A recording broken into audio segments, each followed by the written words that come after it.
हम लोग आज की वीडियो में वेज प्रमेय का और एग्जांपल वेज प्रमेय के लिए और एग्जांपल देखेंगे। तो यहाँ पर एग्जांपल नंबर 8 है। तो एग्जांपल नंबर 8 देख लेते हैं। एक व्यक्ति के बारे में ज्ञात है कि वह चार में से 3 बार सत्य बोलता है। एक व्यक्ति जो है उसके 4 कथन में से 3 कथन सत्य होता है। वह एक पासे को उछालता है और बतलाता है कि उस पर आने वाली संख्या 6 है। उस पर आने वाली जो संख्या 6 है, इसकी प्रायिकता ज्ञात कीजिए कि पासे पर आने वाली संख्या वास्तव में 6 है। एक व्यक्ति के बारे में ज्ञात है जिनका 4 कथन में से 3 कथन सत्य है और 1 कथन झूठ है। तो उसके बारे में हम लोग प्रायिकता ज्ञात करेंगे। तो उसके लिए दिया है कि वह एक पासे को उछालता है तो उछालने पर 6 अंक आने की प्रायिकता हमें पता करना है। तो हम लोग को यह बताना है कि वास्तव में 6 अंक आया है। तो वास्तव में 6 अंक आएगा, उसकी हमें प्रायिकता पता करना है। तो उसका 4 कथन में से 3 कथन सत्य है। तो उसी के बेस पे हम लोग के पास 2 घटना होगा। पहला घटना जो है E1 है। माना कि ये NCERT वाला क्वेश्चन है। माना कि E1 पासे पर 6 आने की घटना, E1 जो है पासे पर 6 आने की घटना है, और E2 जो है पासे पर 6 न आने की घटना है।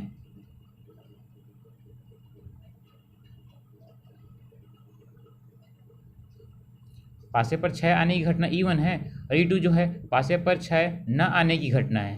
ठीक। और यहाँ पर A जो है, A व्यक्ति द्वारा पासे पर 6 बतलाने की घटना है। व्यक्ति द्वारा जो पासे पर 6 आएगा उसको बताने की घटना है ये। अब यहाँ पर देख लेते हैं, हम लोग को E1 की प्रायिकता पता करना पड़ेगा और E2 का प्रायिकता पता करना पड़ेगा। तो E1 की प्रायिकता के लिए हम लोग को तो पासे पर टोटल 6 अंक रहता है, 1 से लेकर 6 तक रहता है। तो उसमें से किसी भी एक अंक आने की जो प्रायिकता होगा 1/6 होगा। तो हम लोग के पास 1 से 6 तक है पासे में। तो हम लोग के पास जो 6 अंक आएगा उसकी जो प्रायिकता होगी ये 1/6 होगा। अब यहाँ से देख लेते हैं इसके लिए। अब पासे पर 6 अंक न आने की प्रायिकता E2 जो है पासे पर 6 अंक न आने की घटना है, तो इसकी प्रायिकता जो होगा ये 1 - 1/6 होगा। इसको सॉल्व करेंगे हम लोग। इसको जब सॉल्व करेंगे तो यहाँ इंटू होगा, फिर 6 - 1/6 होगा। तो ये हो जाएगा 5/6 हो जाएगा ये।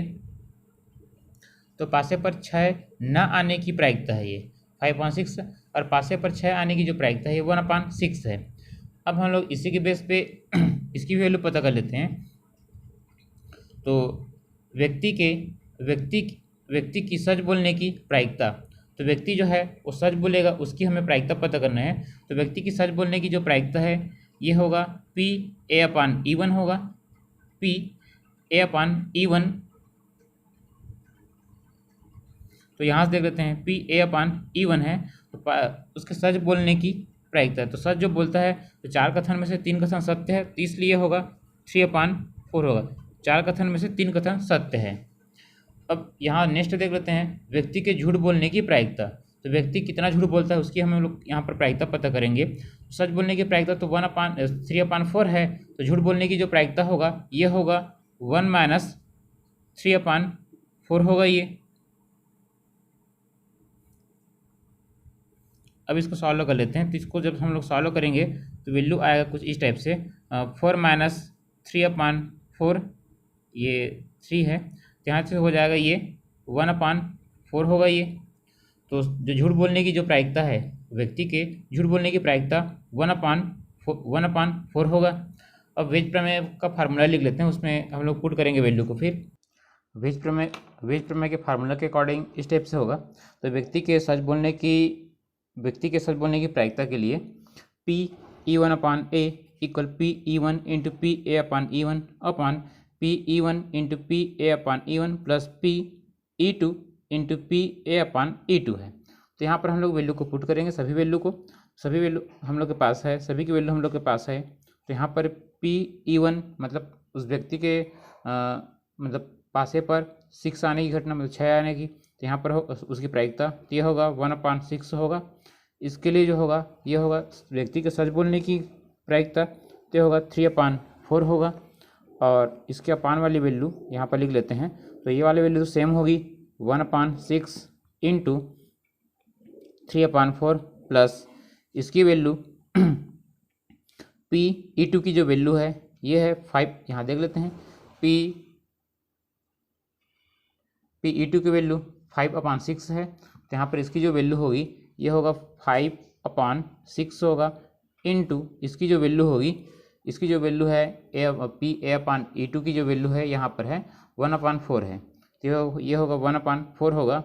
और इस क्वेश्चन को जो सॉल्व किया है बुक में एग्जाम्पल है, यहाँ पर बुक में जो एग्जाम्पल है 1/4 नहीं लिखा गया है, इसको 3/4 ही लिखा गया है। परीक्षा बोर्ड में भी सेम 3/4 ही लिखा गया है, तो रॉन्ग है, तो ये 1/4 रहेगा। ठीक, अब इसको हम लोग सॉल्व कर लेंगे। इसको सॉल्व कर लेते हैं थोड़ा सा, तो सॉल्व करेंगे तो वैल्यू नेक्स्ट पेज में सॉल्व कर लेते हैं। इस नेक्स्ट पेज में भी हम लोग पूरी वैल्यू को फिर से लिख लें यहाँ पर पहले लाइन में। अब इसको यहाँ पर सॉल्व किए हैं, तो यहाँ पर इसको इंटू करेंगे आपस में, तो होगा 3/24 होगा। इसको सॉल्व करेंगे तो ये होगा 3/24 हो जाएगा। इसको सॉल्व करेंगे तो ये भी 5/24 हो जाएगा।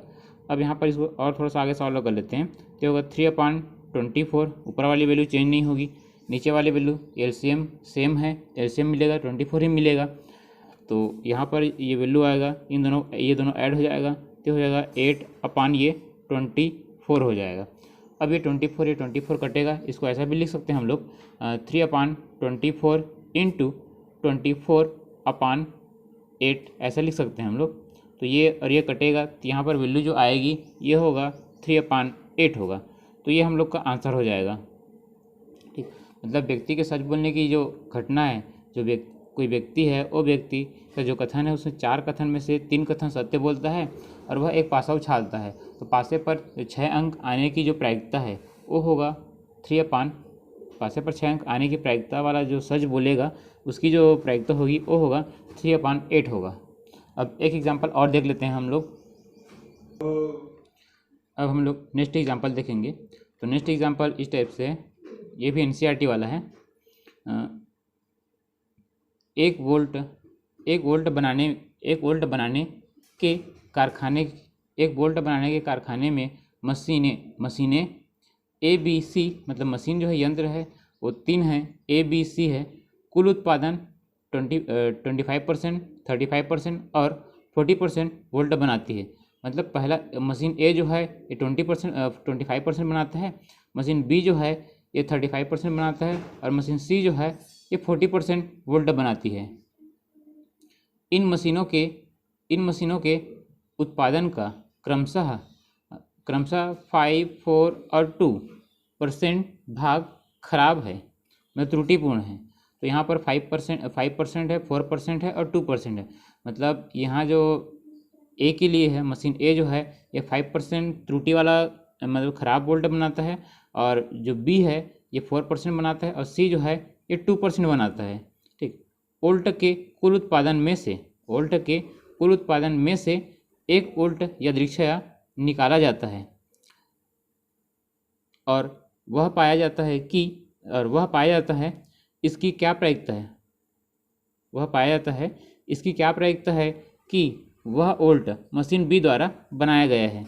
मतलब हम लोग को यह बताना है कि जो वोल्ट निकालेंगे, जितना तीनों मशीनों से जो वोल्ट बना रहेगा उसमें से हम वोल्ट निकालेंगे, तो हम लोग को यह बताना है उसकी क्या प्रायिकता है, जो वोल्ट निकालेंगे उसकी क्या प्रायिकता है कि वोल्ट मशीन बी से ही बना है, उसकी हम लोग को प्रायिकता पता करना है। तो ये भी वेज प्रमेय के अकॉर्डिंग बनेगा। तो स्टार्ट करते हैं इसके लिए, तीनों के लिए। यहाँ पर क्वेश्चन में थोड़ा सा अधूरा है। यहाँ पर ये बात क्लियर नहीं हुआ है कि जो वोल्ट निकाला जाएगा वो ख़राब वाला होगा या अच्छा वाला होगा, ठीक वोल्ट होगा, ये क्लियर नहीं है। यहाँ पर क्वेश्चन में होगा, यहाँ पर वोल्ट के कुल उत्पादन में से 1 वोल्ट यादृच्छया निकाला जाता है और वह वोल्ट खराब पाया जाता है। तो यहाँ पर है खराब रहेगा तब सॉल्व होगा, तो यहाँ पर लिख लेते हैं खराब। तो यहाँ पर रहेगा खराब पाया जाता है, तो यहाँ पर खराब लिख लेते हैं। ख़राब रहेगा ये, तो वोल्ट जो होगा वो ख़राब पाया जाता है, और वो वोल्ट जो ख़राब वाला वोल्ट होगा वो मशीन बी से ही बना है, ये हम लोग को बताना है। ठीक, तो सॉल्यूशन स्टार्ट करते हैं। अब हम लोग यहाँ देखिए मान लेते हैं कि सबसे पहले सॉल्यूशन स्टार्ट करते हैं। माना कि E1 वोल्ट मशीन ए द्वारा बनाया गया है, और E2 जो है ये वोल्ट मशीन बी द्वारा बनाया गया है, और ये E3 जो है ये मशीन सी द्वारा बनाया गया है। इसकी घटना है, ये तीनों घटनाएं हैं। और यहाँ पर यहाँ पर लास्ट वाला जो है ए, तो ए के लिए भी यहाँ पर मान लिए हैं निकाला गया वोल्ट खराब होने की घटना। निकाला गया वोल्ट जो है वो खराब होगा, उसके लिए घटना है, उसके लिए हम लोग ए मान लिए हैं। तो इनके लिए E1, E2, E3 के लिए प्रायिकता निकालना पड़ेगा। उसमें दिया गया है परसेंटेज, उसमें दिया गया है 25%, 35% और 40% है। तो E1 के लिए यहाँ पर मिलेगा हम लोग को प्रायिकता, मिलेगा हम लोग को E1 की जो प्रायिकता होगा, तो E1 इसकी जो प्रायिकता है ये 25% है। 25% मतलब इसको हम लोग लिख सकते हैं 25/100, और यहाँ पर और मिलेगा हम लोग को E2 है, तो E2 की जो वैल्यू है ये है 35% है, तो इसकी जो वैल्यू है ये होगा 35/100 होगा। और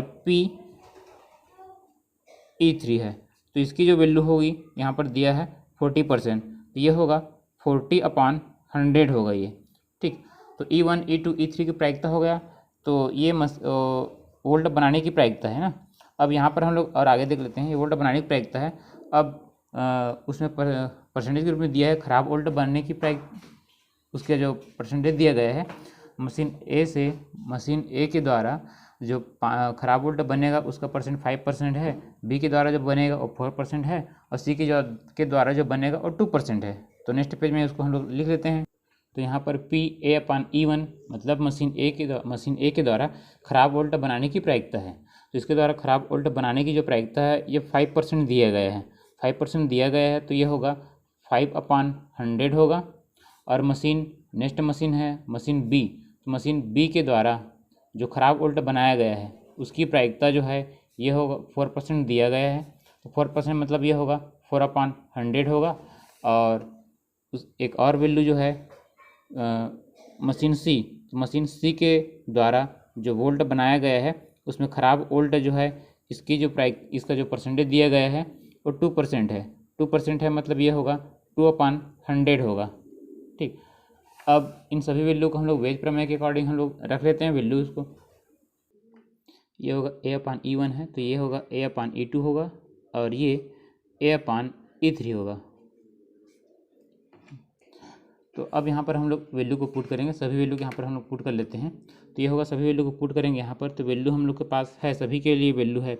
इसकी जो वैल्यू है PE2 के लिए है, तो ये जो है ये मशीन बी के द्वारा जो वोल्ट निकाला जाएगा, जितने भी वोल्ट हैं तीनों मशीन से वोल्ट बना है, तो उन वोल्ट में से हमें एक वोल्ट निकालना है, और वो वोल्ट जो है मशीन बी के द्वारा बनाया रहेगा, और वो भी खराब वोल्ट होगा। तो जो वोल्ट निकालेंगे वो खराब वोल्ट होगा और मशीन बी के द्वारा बनाया जाएगा, इसलिए यहाँ पर होगा PE2/A होगा ये। ठीक, तो इसके लिए हम लोग यहाँ पर वैल्यू को रख लेते हैं, सभी की वैल्यू को। तो यहाँ पर इसकी जो वैल्यू है, इसकी वैल्यू है 35/100 है, इनटू इसकी भी वैल्यू हम लोग के पास है। तो इसकी सभी की वैल्यू हम यहाँ पर पुट कर लेते हैं सबसे पहले। अब यहाँ पर वैल्यू पुट कर दिए हैं, तो देख लेते हैं वैल्यू, ये इन सभी का वैल्यू यहाँ पर पुट कर दिया गया है इस लाइन में। अब इसको सॉल्व कर लेते हैं, इसका इंटू यहाँ कर लेते हैं, सभी के इंटू कर लेते हैं। तो इन दोनों का इंटू करने के बाद ये होगा 140, और अपान में ये वाली वैल्यू होगी, ये होगा 1 और 4 बार 0 हो जाएगा ये। ठीक, मतलब 10,000। और नीचे वाला वैल्यू को भी हम लोग सॉल्व कर लेते हैं, इंटू कर लेते हैं। तो इसको जब इंटू करेंगे तो ये हो जाएगा 125, इसके अपान में 10,000 हो जाएगा, एंड प्लस इसकी जो वैल्यू होगा, इसका जो होगा ये भी 140 होगा। अब यहाँ से इसको सॉल्व करेंगे तो ये हो जाएगा 80, 80, 40 दूने, ये इसके अपान भी हो जाएगा 10,000 हो जाएगा। अब सभी के अपान में 10,000 है, तो सभी का एलसीएम इतना ही वैल्यू आएगा। तो इसको हम लोग सब ऊपर वाली जो वैल्यू, ये सभी वैल्यू को हम लोग आपस में ऐड कर देते हैं। तो होगा 140 अपान ये हो जाएगा 10,000, इसके अपान में ये वाली वैल्यू आ जाएगी। तो इन सभी वैल्यू को हम लोग यहाँ पर ऐड कर लेंगे। तो होगा 125 एन प्लस 140 एन प्लस 80, इसके अपान में जो वैल्यू होगी ये होगी 10,000। तो ये वाली वैल्यू इससे कट जाएगी, तो ये वाली वैल्यू जो है इसके साथ कट जाएगी। अब यहाँ पर जो वैल्यू मिलेगी, तो टोटल वैल्यू यहाँ पर हम लोग काउंट कर लेते हैं, सभी वैल्यू को ऐड कर लेते हैं यहाँ पर। तो ऐड करने के बाद टोटल वैल्यू इतना आ जाएगा 140 अपान 345 आ जाएगा। अब इसको हम लोग 5 से डिवाइड भी कर सकते हैं, इसको और छोटा इसको डिवाइड करेंगे तो ये वैल्यू आ जाएगी। यहाँ पर वैल्यू जो होगी ये होगा 28 अपान 69 होगा ये, ठीक। तो ये होगा हम लोग का आंसर। 3 मशीन है, मशीन ए, बी और सी। तो मशीन ए के द्वारा जो है, मशीन ए के द्वारा फिर 25% वोल्ट बनाया जाता है, और बी के द्वारा 35% वोल्ट बनाया जाता है, और सी के द्वारा जो है 40% वोल्ट बनाया जाता है।